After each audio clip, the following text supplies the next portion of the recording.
सुप्रभात बच्चों। हम पढ़ रहे थे पाठ रक्त और हमारा शरीर। इसके अंतर्गत मैंने आपको बताया था जो दिव्या है वह अनिल की छोटी बहन है, जिसको कमज़ोरी महसूस हो रही है कई दिनों से। वह बचपन से कमज़ोर तो थी, लेकिन अभी कुछ दिनों से उसको इतनी कमज़ोरी महसूस हो रही है कि उसको भूख भी नहीं लग रही है और वह अपना काम ठीक ढंग से नहीं कर पा रही है।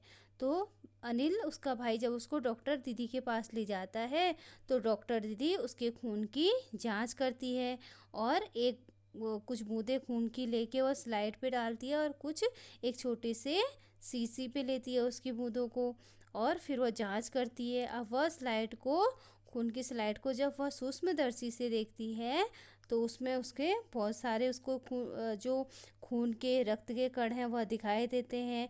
वह अनिल को भी उनको दिखाने के लिए अपने पास बुलाती है। अब स्लाइड देखिए, मानो आश्चर्य से। अब जब अनिल को जो उसकी स्लाइड दिखाई जाती है तो अनिल को आश्चर्य होता है, क्योंकि उससे पहले उसने कभी भी सूक्ष्मदर्शी से खून की बूंदों को इतने नज़दीक से नहीं देखा होता है। अब रक्त की एक बूंद में इतने सारे कण होते हैं। जब अनिल स्लाइड को नीचे रखी, स्लाइड नीचे रखी होती है, ऊपर सूक्ष्मदर्शी से स्लाइड को देख रहा होता है, तो वो कहता है कि खून की एक छोटी सी बूंद में इतने सारे कण होते हैं। इसकी तो वो कल्पना भी नहीं कर सकता था, क्योंकि उसने कभी ऐसा नहीं देखा होगा। अब वो कहता है ये तो ऐसा लग रहा है कि कोई बालूशाही मिठाई हो और उसमें बहुत सारे छोटे छोटे कण मिला दिए गए हों।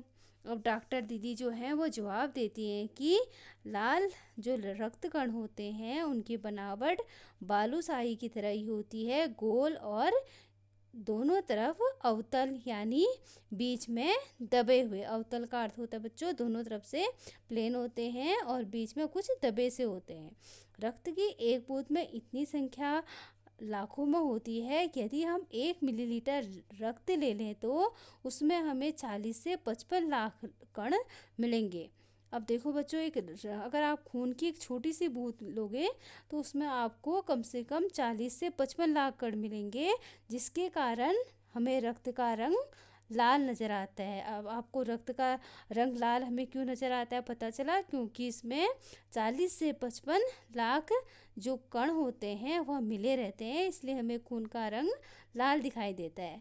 अब ये जो कण होते हैं वह शरीर के लिए दिन रात काम करते हैं।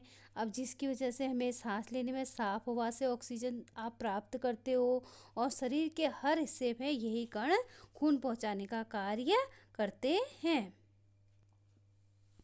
अब आगे देखिए बच्चों, अपने जीवन काल में लगभग 4 महीने होते हैं। सभी के में काल में 4 महीने होते होते ये कण नष्ट हो जाते हैं, लेकिन एक साथ नष्ट नहीं होते। ये धीरे धीरे, कुछ आज कुछ कल और कुछ अगले दिन, जो ये कण होते हैं वह नष्ट होते हैं धीरे धीरे।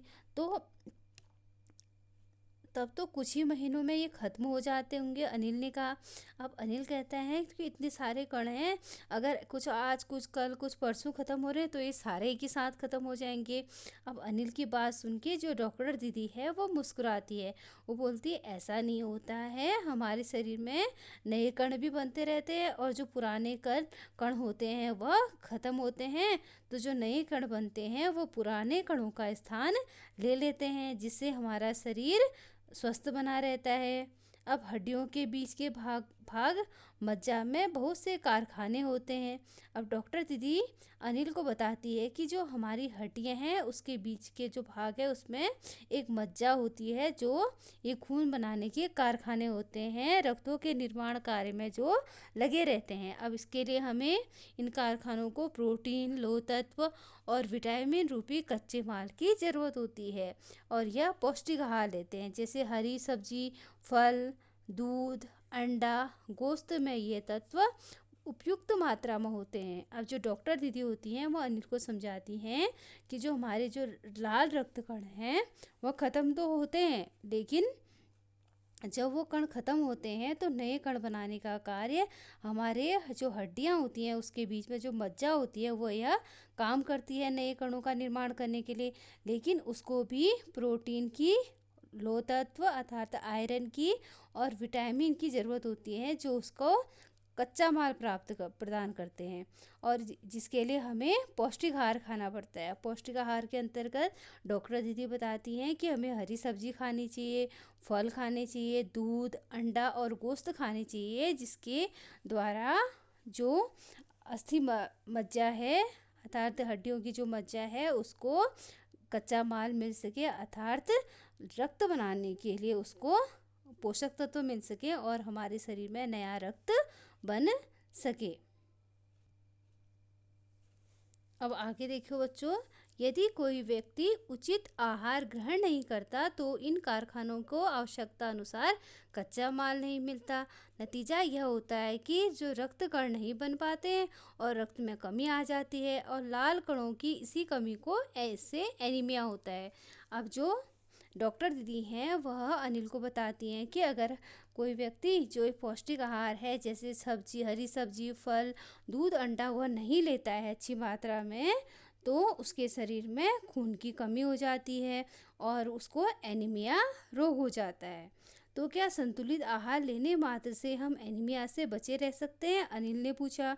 अब अनिल पूछता है, क्या अगर हम संतुलित आहार लेंगे उचित मात्रा में, हरे फल, सब्जियां, हरी सब्जियां, दूध, अंडा और गोश्त अर्थात मीट लेंगे तो क्या हम लोग एनीमिया से बच सकते हैं? अब दीदी उत्तर देती है, हाँ, यह कहना काफ़ी हद तक सही होगा।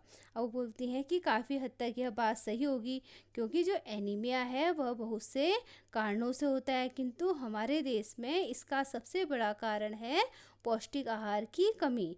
इसके अलावा इसके अलावा इस रोग का एक बड़ा कारण यह है कि पेट में कीड़े होना। अगर किसी के पेट में कीड़े हैं तो उसको भी एनीमिया रोग हो सकता है। ये कीड़े प्रायः दूषित जल पीने से और खाद्य पदार्थों द्वारा हमारे शरीर में प्रवेश करते हैं। अगर हम कोई दूषित भोजन करते हैं या अशुद्ध जल पीते हैं तो जो कीड़े होते हैं हमारे पेट में प्रवेश करते हैं हमारे शरीर में और हमको एनीमिया रोग हो जाता है। अब इससे बचने के लिए ज़रूरी है कि हम लोगों को साफ़ सफाई रखनी है और खाद्य पदार्थ और जो साफ़ सफाई के साथ ही अच्छे खाना को खाना है, ग्रहण करना है। और डॉक्टर दीदी ये बात अनिल को समझाती हैं। और डॉक्टर दीदी कहती हैं कि भोजन करने से पहले हमें अपने हाथ अच्छे से पानी धोना चाहिए, साफ पानी पीना चाहिए, तो इससे हमें यह कीड़े हमारे शरीर में प्रवेश नहीं करेंगे। अब अनिल एक किस्म के कीड़े भी हैं। इसके अंडे जमीन के ऊपरी सतह में पाए जाते हैं। इन अंडों से उत्पन्न हुए लार्वे त्वचा के रास्ते शरीर में प्रवेश कर जाते हैं और आंतों का घर बना देते हैं। अब डॉक्टर दीदी अनिल को बताती हैं कि एक दूसरे किस्म के कीड़े भी हैं जो ज़मीन के ऊपर रहते हैं और वो अगर हमारे त्वचा में प्रवेश करें तो वो भी हमारे शरीर को नुकसान पहुंचा सकते हैं। और अंडों से उत्पन्न हुए लार्वे अब उसके बाद जो कीड़े हैं उससे लार्वा होता है और लार्वा से यह कीड़े उत्पन्न होते हैं जो शरीर में प्रवेश करते हैं और ये अंडे हमारे आंतों में प्रवेश करके आंतों में अपना घर बना लेते हैं। अब इससे बचने का एक उपाय है कि शौच के लिए हम शौचालय का ही प्रयोग करें, इधर उधर नंगे पैर ना घूमें और हमें नंगे पैर भी नहीं घूमना है और शौचालय का हमेशा इस्तेमाल करना है। अब इसके आगे देखो बच्चों, डॉक्टर दीदी क्या कहती है। दीदी यह तो बहुत ही महत्वपूर्ण बात बताया। अब जो डॉक्टर दीदी ने जो बातें बताई वो अनिल को बहुत अच्छी लगी और अनिल उत्तर देता है कि दीदी आपने तो ये मेरे को बहुत ही अच्छी बातें बताई। वह हर पल सोच में डूब रहा। अब वह पल पल हर बार इसी बात में सोच में डूब रहा कि डॉक्टर दीदी ने मुझे कितनी महत्वपूर्ण जानकारी दी, तो मुझे भी ये सब चीज़ें अपनानी चाहिए उनकी बातों को। फिर बोला और जब वो खूब देर जो डॉक्टर दीदी की बातों को अपनाना चाहिए ये सोचता है और कुछ देर के बाद सोच विचार के बाद वह बोलता है कि दीदी आपने बताया कि रक्त में सफ़ेद कण और बिंबाणु प्लेटलेट कण भी होते हैं, तो शरीर में उनका क्या काम होता है? यह प्रश्न वह डॉक्टर दीदी से पूछता है। तो बच्चों आज के लिए इतना ही। आज आप पाठ को पढ़ेंगे और समझेंगे। इसके आगे के पाठ का अध्ययन हम कल करेंगे। धन्यवाद।